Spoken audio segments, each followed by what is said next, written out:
진리의 가치. 이 진리는 우리가 싸움을 위해 만든 것이 아니라 우리에게 진정한 평화를 위해서 우리에게 주신 건데 우리가 너무 이렇게 전투적으로만 사용되어져서 오늘날 많이 어려운 것 같습니다. 그래서 오늘 본문에 있는 말씀들처럼 사랑하는 자들아 또 사랑하자라는 그것이 내가 사랑하려고 했던 과거의 제 경험, 내가 사랑하려고 했을 때의 어려움들, 그리고 그런 종교심들, 이런 것들이 나를 많이 힘들게 했고 어렵게 했지만 내가 하나님의 사랑 안으로 들어갔을 때 그것이 얼마나 자연스럽게 드러날 수 있었던 그런 부분들이 생각되어졌습니다. 요즘에 나타나는 많은 정치적인 상황 속에서도 기독교인들이 좌우로 나뉘어서 많은 갈등들을 보면서도 역시 거기에는 우리가 진정 하나님이 원하시는 것이 무엇인지에 대한 근본적인 문제들이 해결되지 않은 상태 속에서 있기 때문에 각자 자기가 아는 그 성경 지식이 진리라고 생각하고 있거든요. 우리는 사실은 제가 영남사이버대학에 와서 처음 우리 윤경문 교수님한테 배울 때 참 많이 평범하지만 충격을 받았던 것들이 뭐냐면 본질에 내지 않고 비본질에는 자유롭게 연대할 수 있는 이런 것들이 상식적이지만 우리가 기본적인 종교적인 틀 속에서는 상식적이지 않았다는 것들이 큰 깨우침이 됐어요. 그러면서 내 안에 있던 어떤 그런 기본적인 상식적인 틀들이 깨지기 시작했고, 그러면서 내가 알지 못하는 것들, 내가 알지 못하는 사람들 간의 서로 이해 같은 것들을 다시 한번 바라보게 되었던 그런 중요한 계기였습니다. 그러면서 이제 사실은 그러면서 침중대에 들어가서 제가 3년 동안 석사 과정을 하면서 느꼈던 건 뭐냐면 기독교 커뮤니케이션론이라는 책을 통해서 우리 글로벌 리더십과 문화와 영성이라는 것들을 보면서 상대방의 문화를 이해하고 영을 이해하기 위해서 노력하는 것들, 이런 부분들에 대해서 사실 충격을 받고 있어요. 그러니까 우리는 때를 어떤지 못 어떤지 말씀을 선포하라, 내 끝날까지 말씀을 전파하라, 이런 말씀들 때문에 우리는 그냥 마이크 들고 학생 들고 예수 무언 무슨 지옥 이렇게 전하기만 하면 되는 거였어요. 근데 그것이 헬라어가 영어로 전달되는 과정에서 말씀을 커뮤니케이션하라가 온전한 해석이었다는 것을 알게 되면서 이것은 전혀 다른 해석이었던 것이었어요. 그래서 내 안에 있던 것들이 내가 알고 있던 기존 내가 50년 동안 가지고 있던 이런 전파라는 그냥 일방적인 소통이 아니라 상대방이 어떻게 이야기를 할지를 들어보는, 상대방이 어떤 생각을 가지고 있고 어떤 이해를 가지고 있는지를 들어보는 것들이 상당히 중요했다는 것들을 알게 됐어요. 그러고 나서 이제 그런 것들, 그것들이 깨지는데 한 3년 동안은 잠을 못 일었어요. 왜냐하면 내가 가지고 있던 기본적인 신앙심, 종교심으로 뚝뚝 뭉쳐졌던 내 자신이 그 앞에 깨지기 시작하는데 몸이 뜨거워서 어쩔 줄 몰랐어요. 그런 거 성령 체험 이런 거라고 생각 안 하셔도 되고, 내가 가지고 있던 가치관들이 무너지기 시작합니다. 그게 하나님 마음으로 들어가는 과정들이었어요. 내 담이 무너지고 그 하나님의 하나님의 의타지 안으로 들어가는 것들이었어요. 그러면서 상대방에 대한 이해가 얼마나 컸는지를 배우게 됐어요. 그러면서 이제 우리 박사과정에서 그 같이 있는 실천신앙가의 선교사님이 들려주신 얘기가 참 나를 충격이 똑같았어요. 자기가 저분이 이제 말레이시아 홍콩 쪽에 선교를 하신 선교사님인데 노르웨이 선교사인 칼 아이엘트라는 선교사님의 간증을 저희들한테 들려줬어요. 그래서 박사 논문을 발표하는 과정에서 좀 듣게 됐는데 칼 아이엘트라는 선교사가 1870년대, 80년대에 홍콩에서 선교를 하게 됐는데 홍콩에 선교를 하면서 이제 홍콩에 왔는데 모든 것이 중국이 절만 있는 거예요. 절만.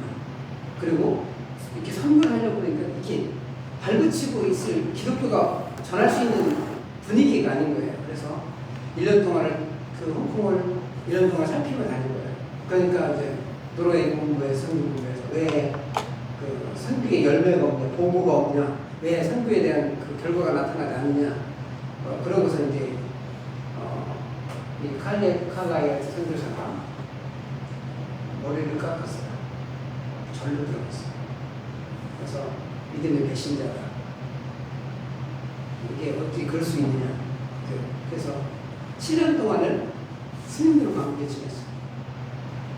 듣기만 했어요. 그러고서 이제 7년 되니까 주지스님이 너는 기독교를 했다면서 아직 왜 한마디 말도 안 하느냐. 오늘부터 네가 한번 설법을 해봐. 그래서 그때부터 설교 시작해서 10년 만에 70명의 승려가 침례를 받았어요. 우리가 생각하는 것들은 내가 가진 것을 일반적으로 전하는 것보다 상대방이 무슨 생각을 하고 있고 무엇을 하는지를 상대방을 충분히 존중해 줄 거다. 그리고 그 사람은 무슨 생각을 하고 있고 어떤 상태 속에서 이런 것을 하고 있는지. 왜냐하면 내가 머리 깎고 중이 된다고 내 안에 있는 가치, 진리라는 가치는 변하는 게 아니거든. 우리가 가지고 있는 진리에 대한 가치를 우리가 얼마나 어떻게 이해하느냐가 상당히 지금 중요한 거거든. 우리가 가지고 있는 이 복음은 그 어디다 내놔도 변할 수 있는 것들은 가치가 변하는 것이거든.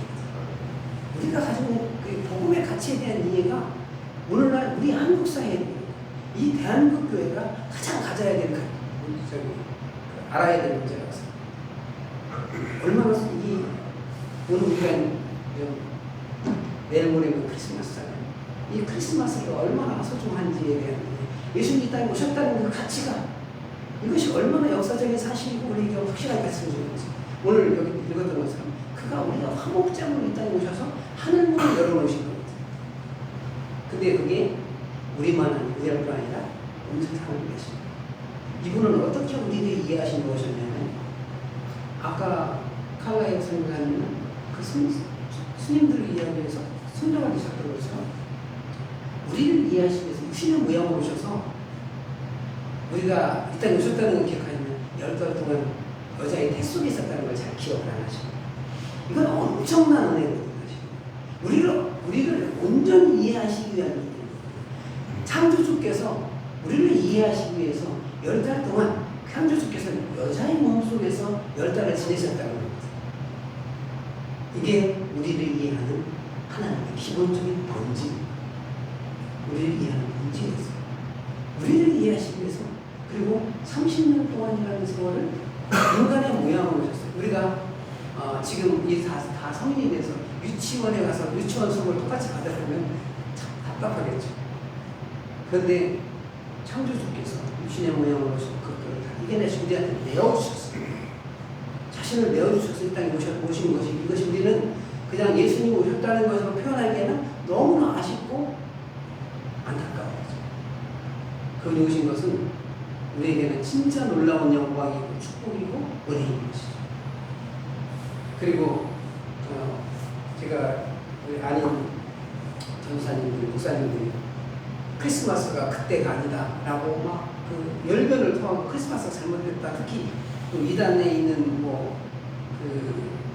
여호와 증인 같은 경우에도 그런 얘기들을 상당히 많이 하면서 그런 이 기독교가 기본 잘못 갔다고 생각을 하는데 그것 또한 하나님의 은혜거든요.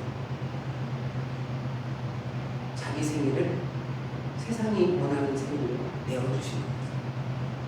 가치관이 바뀌는 거예요. 이게 자기 생일까지도 우리가 사람들이 익숙한 사람들의 명절로 자기 생일을 내어주고 우리 누구도 아마 부부지간에도 그 부인 생일에 남편 생일에 같이 하자고 그러면 같이 하는 사람 거의 없을 거예요. 예수님은 그런 분이셨어요. 자기 생일만 크리스마스까지 태양절 축제에 내어주셨어요. 그리고 마음껏 빛을 오신 당신을 찬양하게 하셨어요. 지금 오늘날 우리가 가지고 있는 여러 가지 문제들이 서로의 상대방을 이해하기보다는 상대방이 틀렸다고 잘못을 지적하기에 급급한 상황들 속에서 우리가 서로를 어떻게 이해하고 사랑할 것인가를 대한 고민들이 중요하다고 생각합니다. 우리가 서로 사랑하는 것. 그것은 우리에게서 난 것이야. 그러니까 오늘도 본문의 말씀들이 그런 것이잖아요. 근데 읽는 그대로잖아요. 사랑하는 자들아 우리가 서로 사랑하자. 사랑은 하나님께 속하는 것이며 자신이 사랑하는 자마다 하나님으로부터 나서 하나님을 알고 사랑하지 아니하는 자는 하나님을 알지 못하는 이는 하나님을 사랑하십니다. 이 본문 자체가 그대로 은혜가 되잖아요. 본문 자체가 우리를 촉촉하게 가지고 은혜가 젖혀주시잖아요. 저는 이 본문을 몇 번 읽으면서 너무 감사했어요. 어떻게 이렇게 자세하게. 근데 왜 그렇게 우리는 성경 읽는 거에만 급급해서 내가 오늘 성경 몇 장 읽었다. 이게 중요한 게 아니거든요. 오늘 본문이 말하는 것이 나한테 어떤 은혜를 보여주시는지 그것을 받고 흡수하는 이런 것들이 너무 중요하고 우리가 많이 생각해야 되는 부분인 것 같습니다. 그래서 그 다음에 보면 하나님의 사랑이 우리에게 이렇게 나타난 바 되었으니 하나님이 자기의 독생자를 세상에 보내심은 그로 말미암아 우리를 살리려 하십니다. 엄청난 은혜죠. 이 본문 자체만 보여도 엄청난 은혜입니다. 사랑은 여기 있으니 우리가 하나님을 사랑하는 것이 아니요 하나님 우리를 사랑해서 우리 죄를 속하기 위하여 한목제물로 그 아들을 낳으셨습니다. 본인이 당신이 우리에게 제물이 되셨어요. 이런 사랑을 받은 우리가 어찌 우리가 서로 사랑하지 않을 수 있겠어요? 이것을 우리가 좀 더 깊이 생각해 봐야 되고, 그래서 우리는 날마다 복음이 이 강단에서 선포되어야 된다고 생각해요. 그것은 늘 되뇌어도 아깝지 않고 늘 되뇌어도 은혜로운 이 복음입니다. 사랑하는 자들 우리가 이같이 우리를 사랑하셨음즉 우리도 서로 사랑하는 것이 맞다. 어느 때나 하나님을 본 사람이 없으되 만일 우리가 서로 사랑하면 하나님 우리 안에 거하시고 그의 사랑이 우리 안에 온전히 이루어져 이렇게 말합니다. 근데 이 본문을 읽어가면서도 몇 번을 읽어가면서도 그 말씀 그대로가 읽을 때마다 그 말씀의 영역이 더 커지는 것 같아요. 느껴오는 느낌이 더 커지는 것들을 우리는 단순히 말씀을 텍스트가 읽었다는 것에 대한 우리는 성경 읽기가 무슨 그 신앙의 믿음의 표본인 것처럼 생각할 때가 그보다 중요한 것은 어떻게 하나님을 어떻게 이해하느냐, 복음의 가치를 어떻게 이해하느냐, 이것들이 상당히 중요한 거라고 생각합니다. 오늘날